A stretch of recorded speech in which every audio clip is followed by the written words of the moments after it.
Assalamu alaikum. Ina ga mata masu son yin bleaching, ga hanya mafi sauƙi da za ki haske ba tare da kin saɓa wa Ubangijinki ba, ba tare da kin ɓata fatanki ba, kin yi amfani da wani chemical da yake da side effect ta yadda zai causing miki cancer na jiki ko kuma cancer na fata. Ga hanya mafi sauƙi ba tare da ɓata lokaci ba, mu shiga cikin bidiyon kai tsaye don mu gabatar muku da wannan hanya ɗin.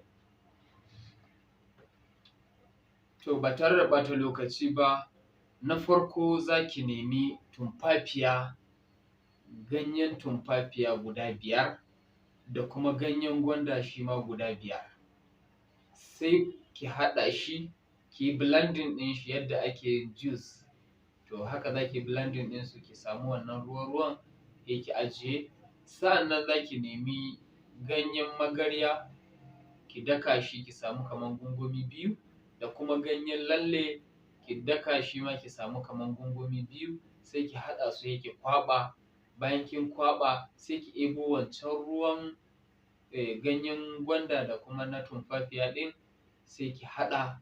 Bayan kin haɗa kin gauraya sai ki ajiye shi ya samu tsawon minti 30. Bayan kin samu tsawon minti 30 sai ki samu ki shashafa a jikinki ya samu kamar tsawon minti 15 yana nan a jikinki. Sai ki nemi tissue ko wani tsumma haka sai ki dinga gogewa.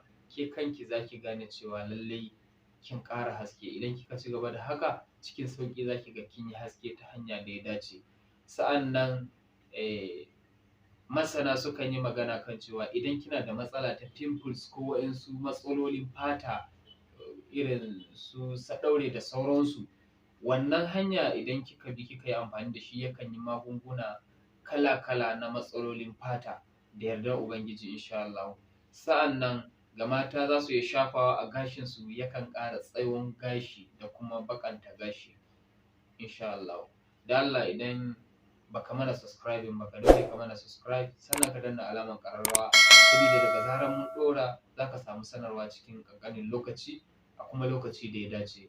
Mun gode. Idan kuma bidiyon ya burge ka, ka danna mana like. Idan kuma ga mai tambaya ko wani bayani zai iya mana magana a comment section. Duk kuma wanda yake buƙatar irin wannan haɗi ɗin zai iya mana magana ta WhatsApp ko kuma ya kira mu ta wannan layin. Insha Allahu za mu haɗa duk nisan inda kake za a kai maka da yardar Ubangiji.